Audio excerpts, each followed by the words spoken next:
This video will contain spoilers for the movie Prisoners, so proceed with caution. Prisoners is one of my favorite movies of all time. Now, this is subjective, but to me, Prisoners is my favorite type of genre. Let me specify this specific genre as crime thrillers with a detective or a cop trying to apprehend a psychopath. Some of my favorite movies in this genre include Zodiac, Memories of Murder, and Door. Prisoners hits every mark at what makes this genre so great for me. But what sets Prisoners apart are elements such as its unforgettable twist ending, which isn't a random plot device but rather carefully foreshadowed from the very beginning, an excellent story, and layered characters. This is one of those films where when everything comes together, you're generally happy with how it all ties in. Within the first 10 minutes, Prisoners masterfully establishes its bleak tone and environment. The absence of vibrant colors creates emotional heaviness that permeates throughout the entire film. Shots linger longer than expected, building anticipation and keeping you on the edge of your seat. We introduce your Dover family, the Birches, and Detective Loki, forming a complex web of relationships and motivations.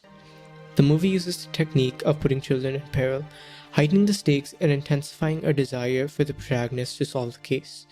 For example, Taken, Stranger Things, and almost all Lokesh Kangaraj movies use this technique. Despite the conflicting ideologies of our two protagonists, we find ourselves rooting for both Keller and Loki as they navigate the investigation.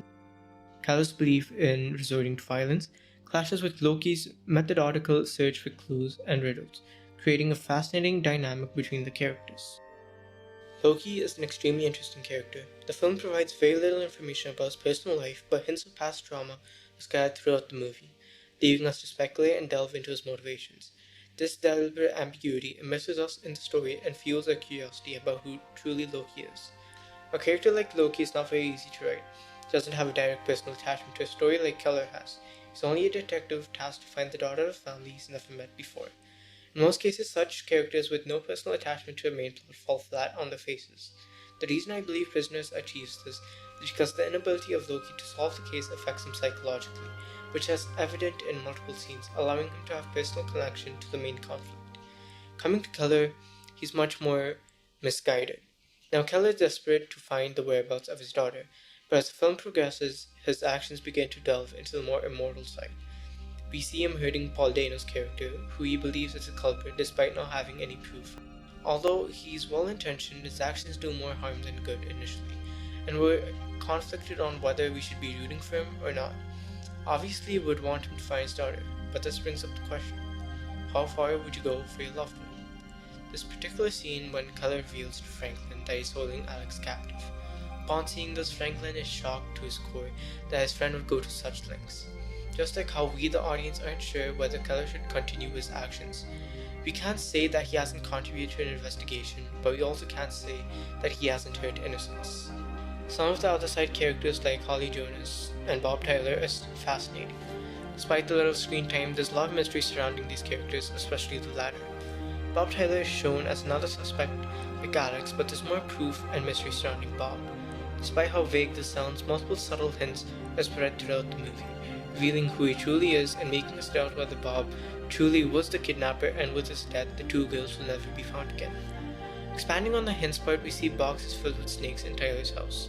A couple of minutes later, it's revealed Alex got his starting from a childhood accident involving snakes that his uncle kept. Just these extremely subtle hints are what puts me on the edge of my seat, always guessing whether I should be looking here or there because things might just be hidden in hindsight. Apart from the characters, the soundtrack is absolutely chilling. Composed by late Johan Johansson, sorry if I pronounce that wrong, the OST never feels like it's forcing out emotions, rather embracing the cold tone and amplifying it. It's extremely subtle with the way it's handled. The tracks never come in barging, but gradually build their way up where you never realize that it actually started and organically blends with the plot. The editing as well is phenomenal. This is obviously subjective, but I love well-made, slow-burn movies, and Prisoners is one of those. With over 2 hours and 30 minutes of runtime, Prisoners feels tiring, but in a good way. You feel drained with each scene as the dread grows onto you. The shots lingering for more than you normally expect them to attributes to this. This movie could have been a big mess, but all subplots like Bob Tyler's episode are tied into the main narrative so skillfully that you never question the reason for all these plot beats in what would have been a rather simple movie. As we're approaching the end of this review or half-baked analysis, I think it's important to appreciate the writer Aaron Guzikowski for the tense but riveting screenplay, and Denis Villeneuve for piecing all this together. I also apologize if I've butchered both of the names. The last thing I'd like to talk about this movie is the climax. In the last few minutes, Loki finds Keller's daughter, and he has a shootout with the real kidnapper. And I absolutely love this reveal. All Holly Jonas says is, "Make sure they cremate me. I sure as hell don't want to be buried in some box." And then all of it comes rushing to you.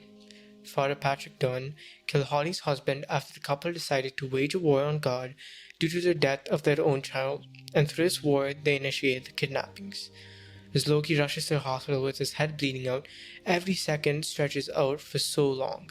The tension is perfectly built up all the way up to here, where it finally pops. Loki, generally worried for Anna despite having no relation to her, makes what could have been a great scene into one of my all-time favorite scenes. And then Loki saves the day. He is no longer prisoner of the promise that he made to Keller's wife, telling her that he'd bring her daughter back. The final moments of the movie, we hear Keller whistling for someone to help him. Keller, who's been a prisoner to his self-reliance and suspicion of everybody else, seeks help. At the end of the movie, Loki and Keller have finally been freed and are no longer prisoners.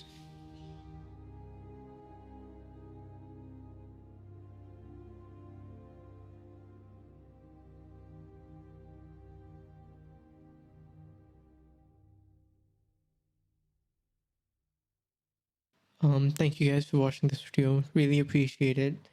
I know I haven't made a lot of videos in a long time. I think it's been almost a year, but I'll try to keep my uploads more consistent.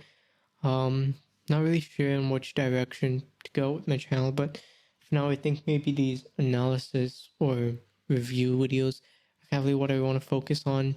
Maybe including some screenwriting videos, not really sure. But I mean, I had quite some fun making this video, so I'm probably going to continue with this for a while. Thanks for watching. I'll see you guys in the next one.